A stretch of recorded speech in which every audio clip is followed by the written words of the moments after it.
Hey everybody, thanks for tuning in to TestTube Plus today. I am Trace. This is a podcast-style show, if you're unfamiliar, where we break up a big topic into smaller topics. It's easier to digest for everybody. And this is episode 2 of 5 on conspiracy theories. Yesterday, we talked about how conspiracy theories start and why we believe in them in the first place. But today, we're going to talk about some conspiracy theories that are actually real, that are real things that really happened. To understand which conspiracy theories are real, you have to know what a conspiracy theory needs to become one, right? So, to be a conspiracy theory, you need an event or supposed fraud of some kind. You need a group of people or alliance of people that had caused that fraud. You need them to have coordinated with each other to keep it a secret, and then you need some kind of motive. If you got all those things together, then you have a super awesome conspiracy theory. There are endless amount of times in modern history that all of that happened. There have been political conspiracy theories like Watergate, which fits through all of those. So let's walk it through really quick, and then we'll run through a bunch of them.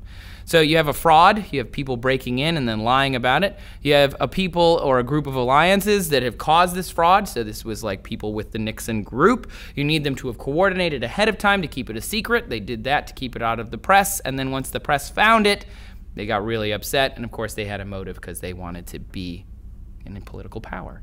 So all of those things create this conspiracy theory that we now call Watergate because of the buildings where it happened.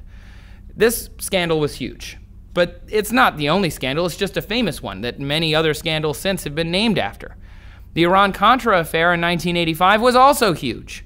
While Iran and Iraq are at war, Iran made secret requests of the United States. They wanted to buy weapons from us, even though there was this embargo against selling arms to Iran.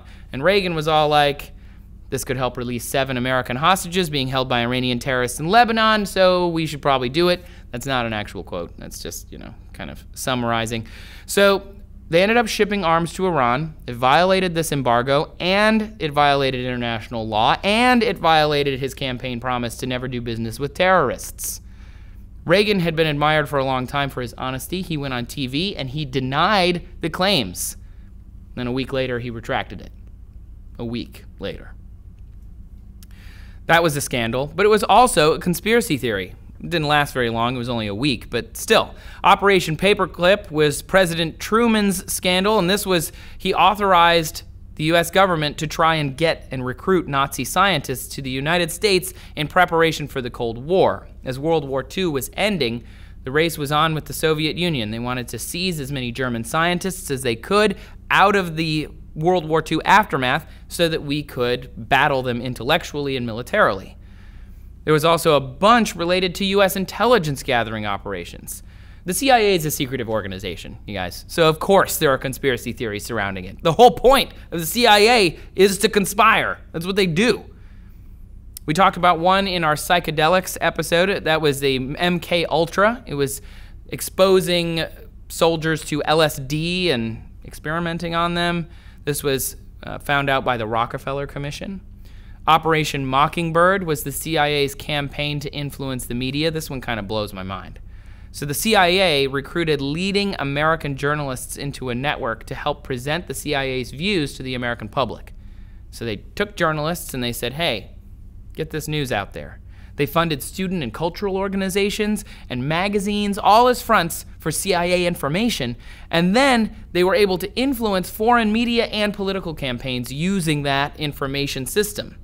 This was a conspiracy theory, of course, until it came out and turned out it was true.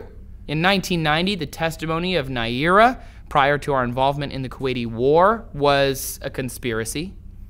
This was a testimony given by a young lady. She was saying that she witnessed Iraqi soldiers committing unimaginable atrocities in Kuwait, and we should come and help and stop them. The story was corroborated by Amnesty International, and she said that they were doing things like taking babies out of their incubators or taking the incubators and leaving babies to die. Serious stuff.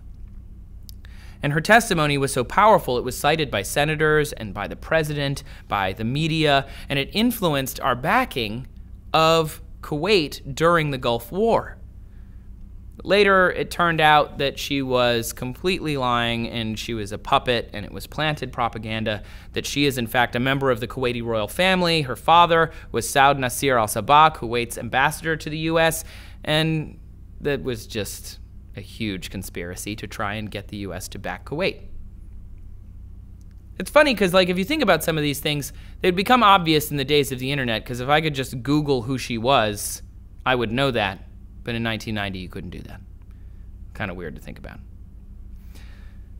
The NSA has also been the center of a lot of conspiracy theories as of late that turned out to be true. For example, that they were sucking up all of our data.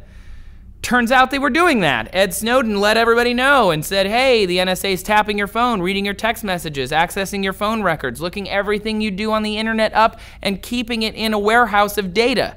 Plus, they have Prism requesting user data from companies to get that information. They are basically sucking up all the data all the time. This show right now is probably being sucked up by someone somewhere. Plus, they're spying on our allies like Germany and France and Japan. There are also conspiracy theories for other government agencies, and some of these are even crazier.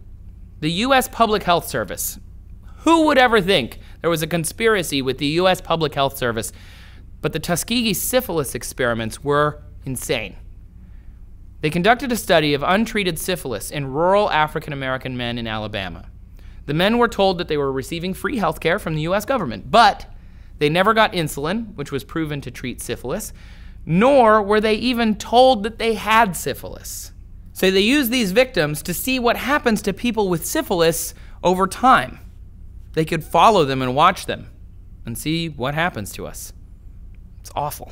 The FBI was found to have a conspiracy called Cointelpro, which is the counterintelligence program, with the objective being to disrupt and discredit radical groups like the KKK, the Black Panthers. Martin Luther King Jr. was on their list of disrupted, or of groups to disrupt a radical group. They used tactics like forged documents, and they planted false reports in the media. They had harassment of the people in these groups. They had wrongful imprisonment, and even illegal violence was committed against some of the groups they were trying to disrupt and discredit.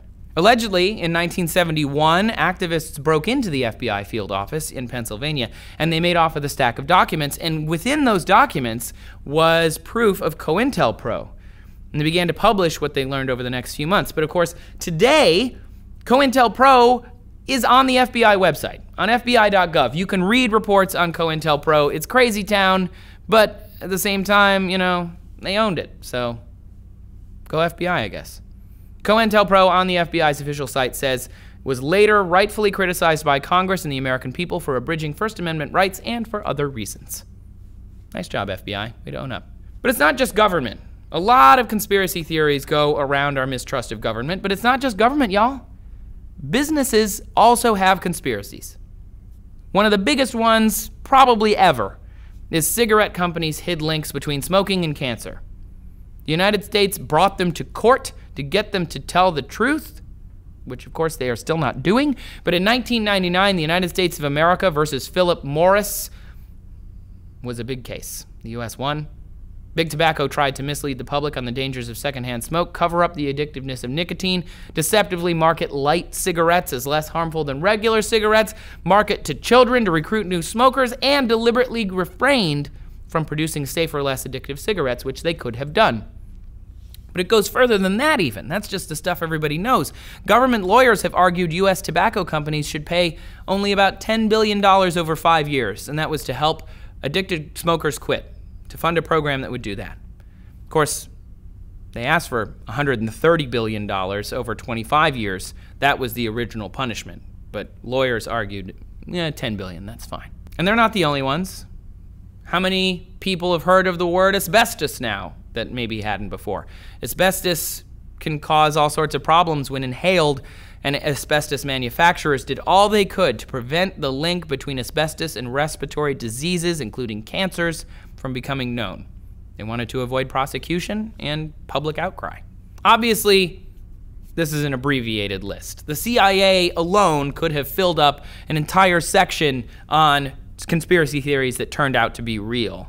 But the scope and range of conspiracies that we know for sure happened is huge, which is great, because that kind of explains why there are so many conspiracy theories online. So many people believe these things because they've been misled in the past. I mean, even some crazy conspiracies that just don't even make sense. It turns out that they're real, like the president getting a BJ in the Oval Office from an intern and then going on TV and lying about it. It's conspiracy, it's real, it's gross, And it's crazy, and that's why there are so many conspiracy theories, because so many crazy things have happened. There are organizations actively participating in conspiracies probably right now, but a lot of them are made up. Like a lot of conspiracies are just fictional completely. In tomorrow's episode, we're gonna talk about conspiracies that we know for sure are complete nonsense. I'm sure there were conspiracy theories that turned out to be true that I obviously didn't mention, so why don't you tell me your favorite conspiracy that turned out to be real down in the comments, and subscribe so you get more TestTube Plus every single day. And if you missed our first episode yesterday on conspiracies, on why we believe them in the first place, make sure you check that out. Thanks for watching, everybody, and I will see you tomorrow.